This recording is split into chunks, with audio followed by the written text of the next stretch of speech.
May we pray.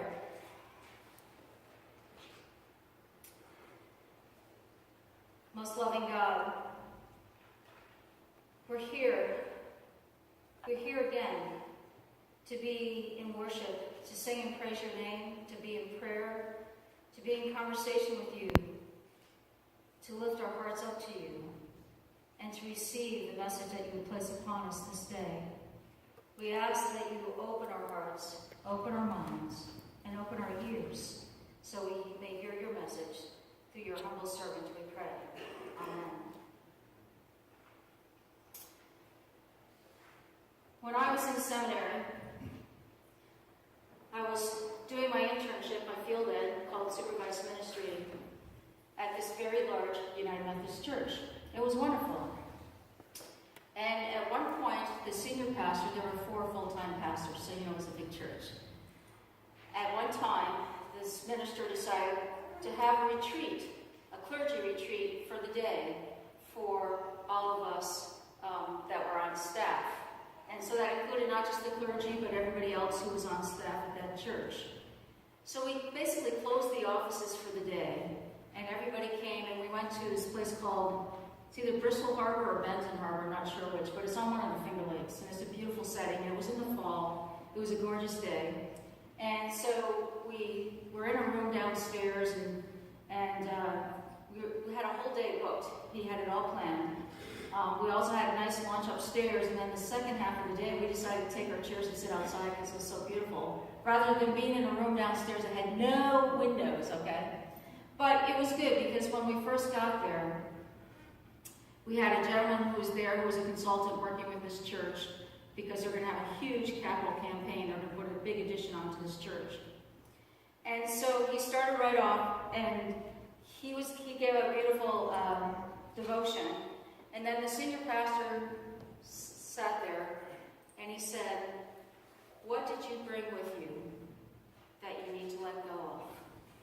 What did you bring with you? What baggage, what luggage, what is it that you are carrying? What worries, what anxieties? What do you have that is weighing upon you right now that you brought into this room that keeps you from being present in this moment?" And so we sat there, and he said, "Please take your time."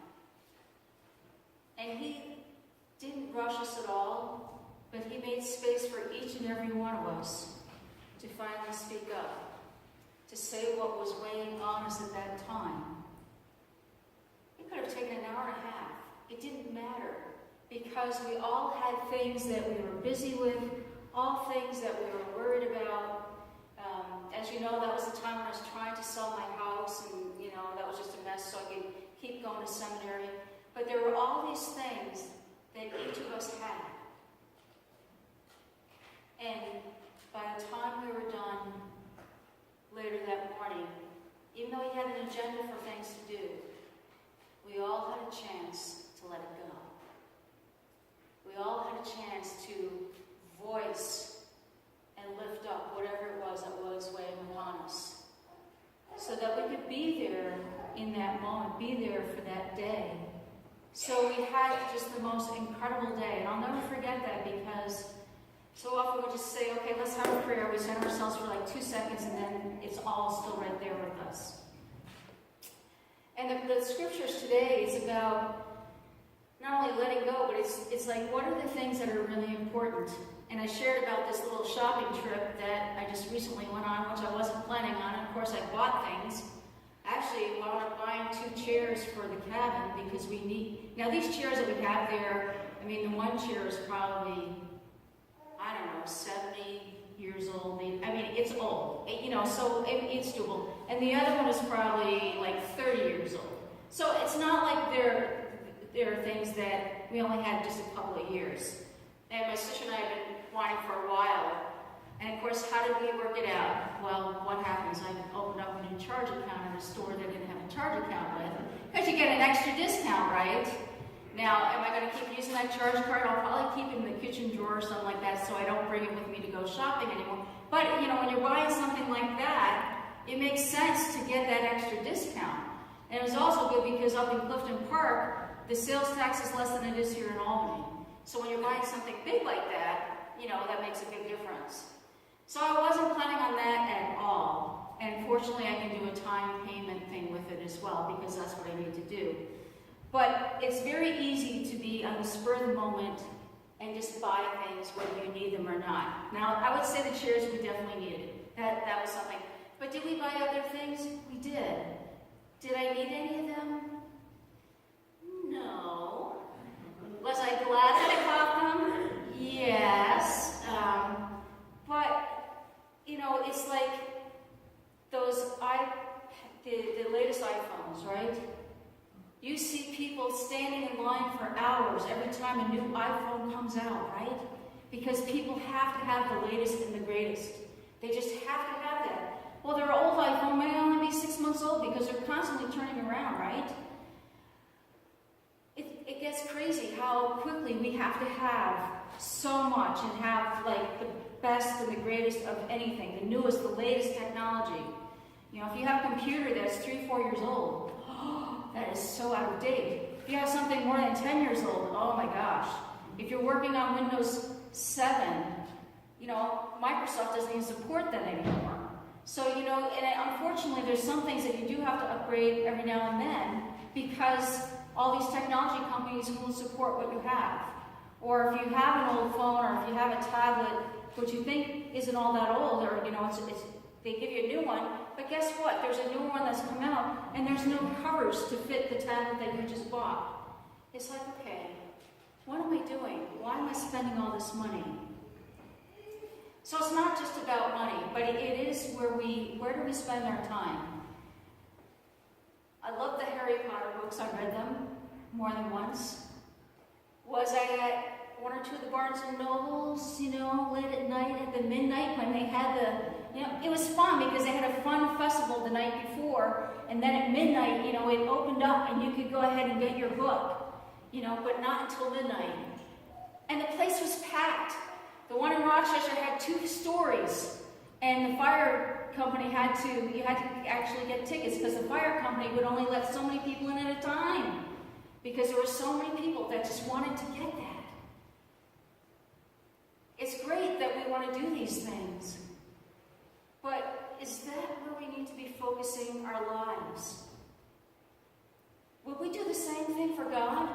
If we knew that God was at the Barnes and Noble, if Jesus was sitting there and Jesus was going to sign the Bible or something like that, would we be standing in line just to meet and talk to Jesus the way that we did with Harry Potter? Or if you go to an Apple store, the Apple store in Syracuse, not only because of the iPhones, you have to have an appointment to even be let into the store because there's always so many people that are trying to get into that store. It's always so crowded. Maybe not as much now during the daytime in the week, but you have to call and make an appointment because so many people are trying to get into that store. And they have a limit as to how many people can get into that store.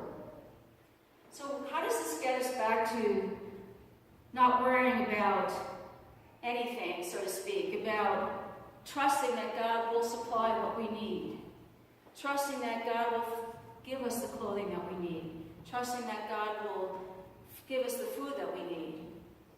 This morning I put a bag out. I don't know if your neighborhood, they had a thing with the food drive, and I remember that it was today, and I thought, I never have any groceries.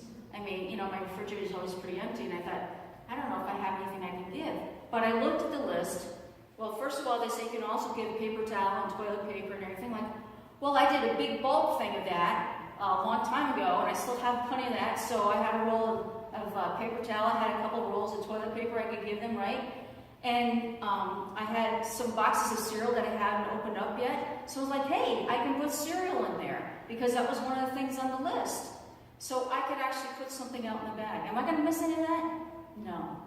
But was I able to give something that I really didn't need to somebody else who does? I could.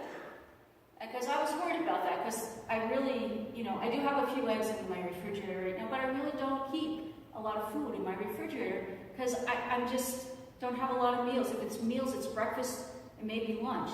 A lot of times I don't eat dinner, because I'm at meetings, so, and I have a late lunch, so why bother? But we are overwhelmed. We get full full of anxiety when we can't take care of ourselves, when we think we can't take care of ourselves, when we think we can't take care of our family, when we think that we're late on paying our bills and our finances, we have so much that we have to pay, it's like, how are you ever going to get your head above water? And sometimes it is overwhelming, and sometimes it just never seems to stop. But there are times when God, all of a sudden you might get a little bit of money in the mail, you get a check or something like that. And it's not a lot, but it's just exactly what you need to pay a bill. Or it's just what you need to go buy some groceries. Or somebody gives you some money for something and you don't expect it. But it's not just about money. It's about other things that overwhelm us, other things that cause us anxiety. And Jesus is telling us we need to let go of that, to put our trust in God, to make space for God in our lives, to be and understand that if we center ourselves on God, if we realize all the blessings that we already have, because most of us here are blessed because we have a house to live in, we have some type of shelter, we probably have cable TV, not everybody, but maybe we have cable. You might even have Netflix, which I actually just gave up because I said, you know what, the price went up, I'm not going to pay it, I don't need it. I don't need to spend all my time binge watching on Netflix, which can be very addicting, right? There are other things that we have. We have clothes, we have shoes, we have socks. A lot of us have vehicles, whether it be a car, or a motorcycle, or a bicycle. Some of us are also gifted because we like to walk, and so we can walk to get to different places. Or we have friends who will give us a ride. We already have so much in our lives. Yes, that's all physical stuff, but we also have one another. A lot of us have families. Some of you may have the best family in the world. Some of us may have conflicted families, but we still have families. And we have a church family. And we have a place here to worship. We have a place where we can come together and lift up and praise God. And we have a place where we can feed others, invite them for a meal. When we get anxious and we let it continue to feed us, not only does it overwhelm us, but we really lose our focus. We really lose sight of other things. We get really worked up. Blood pressure might go up a little bit higher than it should, but we can get really worked up. And sometimes we just don't know what to do. And that's when it's just like, God, I need your help. Help me, center me. Help me let go of this anxiety. And maybe you need to go for a walk. Maybe you need to do something to calm down. But this is when you need time to pray. To make space for God, because God is the peace that can surpass all understanding. God is the peace that can calm your heart. And even though you may still have all these bills, you may have all these things that are causing you anxiety, God's there with you. God is holding your hand. God is walking with you. Let God do that. Don't tell God to go away. Let God be there with all of this. Because we are all, as it says in Corinthians, we are treasures in earthen vessels, right? In clay pots and clay jars. Where your heart is, that's where your treasure is. If our heart is with God, if our heart is centered in that love that God gives us, that's an amazing treasure, isn't it? Isn't that the treasure that we really want?